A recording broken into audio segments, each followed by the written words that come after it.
শুধুমাত্র রিঙ্গাল ল্যাকটেড নয়, মেদিনীপুর মেডিকেলে প্রসূতি মৃত্যুর নেপথ্যে থাকতে পারে অন্য কোনো কারণ। বিস্ফোরক দাবি তদন্ত কমিটির অন্যতম সদস্য সৌমিত্র ঘোষের। এটা অ্যাপারেন্টলি মনে হলো, দেখুন এই আরএল স্যালাইন তো শুধু গাইনি ওয়ার্ডে ইউজ হচ্ছে না, মেডিসিন ওয়ার্ডে, সার্জারি ওয়ার্ডে, পিডিয়াট্রিক্স ওয়ার্ডে, অর্থোপেডিক্স ওয়ার্ডে সব জায়গাতেই ব্যবহার হচ্ছে, কিন্তু একই রকম প্রতিক্রিয়া তো সব জায়গাতেই দেখা দিচ্ছে না। সুতরাং সেখানে আরও কিছু ফ্যাক্টর ডেফিনেটলি আছে, যেটা শুধু আরএলের দিয়েই হয়তো এক্সপ্লেন করা যাবে না। কিভাবে মেদিনীপুর মেডিকেলে প্রসূতির মৃত্যু খতিয়ে দেখতে শনিবারই নমুনা সংগ্রহ করেছে তদন্ত কমিটি। রবিবারও এই ইস্যুতে বৈঠক হয়। এসএসকেএম-এর একাডেমিক বিল্ডিং এ বৈঠকে ছিলেন স্বাস্থ্য সচিব নারায়ণ স্বরূপ নিগম। মেদিনীপুর মেডিকেল কলেজের প্রিন্সিপালও ছিলেন বৈঠকে। ছিলেন স্বাস্থ্য শিক্ষা অধিকর্তা অনিরুদ্ধ নিয়োগী, স্বাস্থ্য অধিকর্তা স্বপন সোরেন, মেদিনীপুর মেডিকেলের উপাধ্যক্ষ। এছাড়াও বৈঠকে ছিলেন তদন্ত কমিটির 13 সদস্য। এদিনের বৈঠকে প্রাথমিক রিপোর্ট জমা পড়েছে। সোমবার সন্ধ্যের মধ্যে পূর্ণাঙ্গ রিপোর্ট জমা পড়বে বলেই সূত্রের খবর। এরপরই সেই রিপোর্ট পাঠানো হবে মুখ্যমন্ত্রী তথা রাজ্যের স্বাস্থ্যমন্ত্রীর কাছে। আমাদের আজকে ইনকোয়ারিং টিমের সাথে কথা হয়েছে, যে যারা পেশেন্ট আছেন তাদের কিভাবে চিকিৎসা চলছে সেটা নিয়ে আলোচনা হলো। সাথে সাথে কি ঘটনা ঘটতে পারে তা নিয়ে ডিটেল আলোচনা হয়েছে। তারা আগামীকাল ডিটেল রিপোর্ট আমাদেরকে দেবেন, তারপরেই যা পরবর্তীকালে পদক্ষেপ হবে।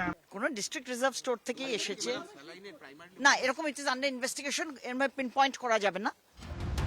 এদিকে মেদিনীপুর মেডিকেলে প্রসূতির মৃত্যুর পিছনেও দুর্নীতি হয়েছে। স্বাস্থ্য দপ্তরের টিমের তদন্তে চাঞ্চল্যকর তথ্য সামনে এসেছে।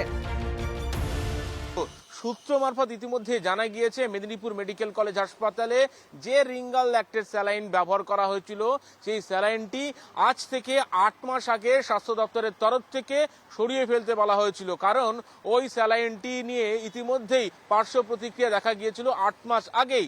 কিন্তু সেই রিপোর্ট না আসা স্যালাইন কিভাবে মেদিনীপুর মেডিকেল কলেজ হাসপাতালে পৌঁছালো তা ইতিমধ্যেই খতিয়ে দেখছেন তদন্তকারী আধিকারিকরা।